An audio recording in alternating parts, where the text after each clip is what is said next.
Salam dan selamat jumpa kembali dalam kasih anugerah dan cinta kasih dari Tuhan kita Yesus Kristus.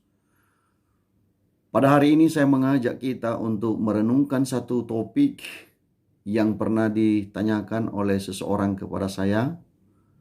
Dia bertanya, bolehkah kita mendoakan orang mati? Sekali lagi, bolehkah kita mendoakan orang mati? Nah, Bapak Ibu dan saudara-saudara yang terkasih dalam nama Tuhan kita Yesus Kristus, semua orang pasti pernah melihat atau setidak-tidaknya pernah mendengar tentang orang mati. Biasanya di tempat duka banyak orang yang menangis. Orang yang menangis pun memiliki beberapa alasan, seperti merasa kehilangan orang yang disayangi, atau belum sempat memberi yang terbaik kepada orang yang sangat dikasihi, atau dengan alasan juga belum sempat berdamai. Jadi sebelumnya mereka bertengkar, mereka berselisih paham, dan belum ada perdamaian di antara mereka, dan hal itu menyebabkan dia menangis ketika ada orang yang meninggal.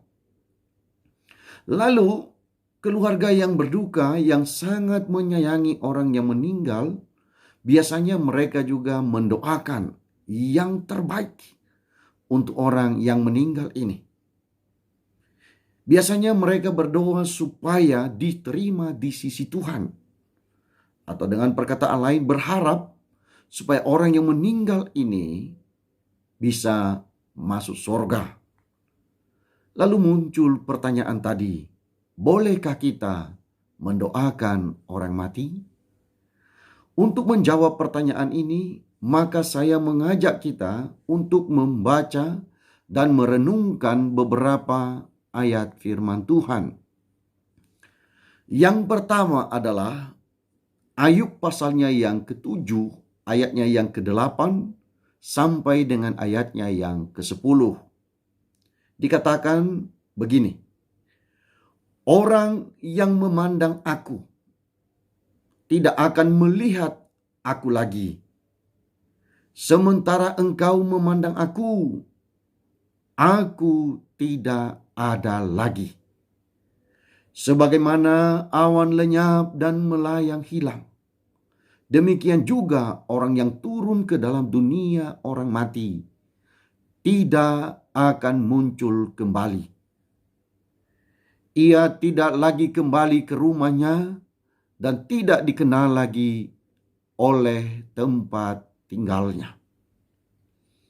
Bapak, Ibu, dan saudara-saudara yang terkasih, di dalam Ayub pasalnya yang ke-7 ayatnya yang ke-8 sampai yang ke-10 ini, ada beberapa hal yang bisa kita dapatkan sebagai pemahaman yang baik tentang kematian dan tentang Tuhan dan tentang hidup yang kekal. Yang pertama adalah Ayub mengatakan bahwa orang yang memandang aku tidak akan melihat aku lagi. Jadi ada saatnya bahwa manusia tidak ada lagi di muka bumi ini. Bahwa Ayub sedang menjelaskan bahwa manusia itu suatu saat tidak ada lagi di dalam dunia ini. Tapi lihatlah kalimat selanjutnya itu, dia katakan sementara engkau memandang aku. Sementara Tuhan tetap memandang kepada Ayub. Dan lanjutannya adalah dia katakan sementara engkau memandang aku tidak ada lagi. Jadi begini, ketika Ayub tidak ada lagi, tapi Tuhan tetap ada sampai selama-lamanya. Jadi keabadian itu adalah Tuhan itu sendiri. Keabadian itu adalah milik Tuhan sendiri. Jadi Ayub menyadari hal ini, bahwa hidup di dunia ini hanyalah sementara. Yang berikutnya, orang yang sudah mati ini tidak akan muncul kembali. Tidak muncul kembali ini yang dimaksudkan adalah bahwa ia tidak lagi kembali ke rumahnya. Jadi kalau ada orang berkata bahwa ada orang yang meninggal, lalu dia katakan kalau ada bunyi di dapur, lalu dia bilang dia cari makan. Kalau ada bunyi-bunyi gayung yang ada di kamar mandi, lalu dia bilang dipikir dia mau mandi. Bagaimana mungkin? Ia tidak lagi kembali ke rumahnya. Dan yang berikutnya adalah tidak dikenal lagi oleh tempat tinggalnya. Kita sendiri pun tidak bisa melihat dia, tidak mengenal dia. Dan kita tidak bisa berhubungan lagi dengan dia. Jadi di dalam bacaan kita ini ada beberapa hal yang perlu kita ingat, kita catat. Yang pertama bahwa di dunia ini hanya sementara, kita pasti mati. Yang kedua, meskipun manusia itu mati, tapi sebaliknya Tuhan tetap hidup. Tuhan tetap melihat kita. Dan Tuhan tetap abadi. Yang ketiga, bahwa orang yang mati tidak akan muncul kembali. Yang keempat, orang yang mati tidak kembali lagi ke rumahnya. Dan yang kelima, orang yang mati ini tidak dikenal lagi oleh tempat tinggalnya. Itulah 5 hal yang kita lihat, kita renungkan, kita baca di dalam kitab Ayub ini. Selanjutnya Bapak, Ibu, dan saudara-saudara yang terkasih, saya mengajak kita untuk membaca Pengkhotbah pasalnya yang ke-12, ayatnya yang ke-7. Dikatakan oleh firman Tuhan begini. Dan debu kembali menjadi tanah seperti semula, dan roh kembali kepada Allah yang mengaruniakannya. Perhatikan ayat firman Tuhan ini. 2 hal kita belajar juga di sini. Yang pertama bahwa debu kembali menjadi tanah seperti semula. Jadi hidup manusia itu dia akan kembali menjadi tanah. Mengalami proses pembusukan sampai betul-betul dia kembali menjadi tanah sama seperti semula. Yang kedua, bahwa roh kembali kepada Allah yang mengaruniakannya. Kita ingat tentang Kejadian pasalnya yang kedua, ayatnya yang ke-7.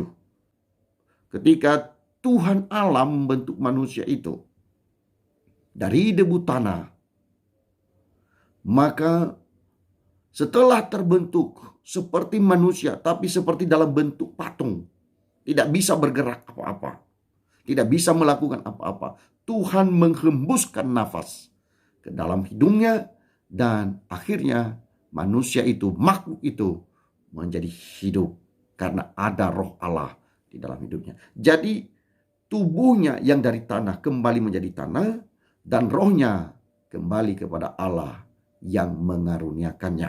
Jadi orang mati tidak ada lagi di tempat di mana dia meninggal ataupun di tempat dia dikuburkan. Karena apa? Rohnya sudah kembali kepada Sang Khalik, yaitu Tuhan yang empunya langit dan bumi.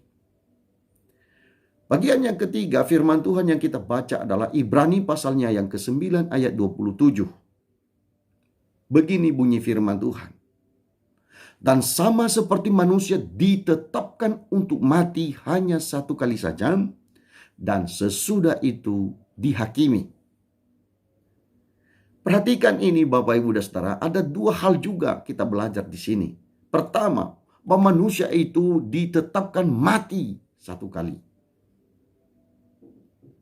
Dan yang kedua adalah sesudah mati itu pasti dihakimi. Kita fokus pada sesudah itu dihakimi.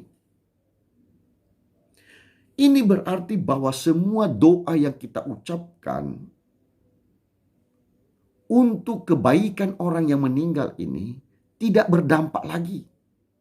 Karena apa? Segala hal yang dihakimi oleh Tuhan itu adalah kehidupan manusia itu sendiri. Mulai dari dia lahir sampai detik kematiannya, disitulah yang akan dinilai oleh Tuhan. Itulah kehidupan yang dievaluasi oleh Tuhan, dihakimi, diberikan sesuai dengan apa yang dia sudah perbuat selama hidup di dalam dunia ini. Sekali lagi, bolehkah kita mendoakan orang mati? Jawabannya dengan tegas saya katakan, tidak boleh. Karena apa? Yang pertama, bahwa kita sudah tidak ada hubungan apa-apa. Dia di dunia orang mati, kita di dunia orang hidup. Kita tidak memiliki hubungan apa-apa. Dia sudah bersama dengan Tuhan. Yang kedua, kalaupun kita berdoa, maka itu juga doa sia-sia. Tidak berdampak apa-apa kepada orang yang meninggal. Karena apa? Karena dia dihakimi sesuai dengan perbuatannya. Bukan dihakimi sesuai dengan doa kita. Bukan. Oleh karena itu, Bapak, Ibu, dan saudara-saudara yang terkasih, sebelum kita meninggal, persiapkan kematianmu dengan baik. Persiapkan hidupmu menghadap Tuhan dengan baik. Percayalah sungguh-sungguh kepada Tuhan. Satu-satunya juru selamat di dalam kehidupan kita. Dan jangan pernah menduakan Tuhan. Hiduplah sesuai dengan kebenaran firman Tuhan. Teladani Kristus di dalam kehidupan kita. Sehingga kehidupan kita ini berkenan kepada Dia. Dan kita tidak perlu lagi repot-repot mendoakan orang mati. Karena apa? Semua orang sudah benar di sekitar kita. Kalau kita sungguh-sungguh untuk hidup menjadi teladan dan mengajak orang-orang untuk bisa hidup berkenan kepada Tuhan. Kiranya Tuhan menolong kita, memberkati kita sekalian. Sehingga ketika ada yang berduka, dia tetap terhibur. Karena setiap orang yang meninggal di dalam Tuhan, bertemu dengan Tuhan dan mendapat yang terbaik sesuai dengan apa yang dia percayai dan sesuai dengan apa yang sudah dia kerjakan. Sekarang juga, mulailah, bersiaplah, persiapkan kematianmu dengan baik. Sampai kita menghadap Sang Tuhan, menghadap Sang Khalik, dan kita berbahagia selama-lamanya. Hidup dalam kekekalan, hidup dalam ketentraman, dan hidup dalam kedamaian. Terpujilah Tuhan selama-lamanya. Amin.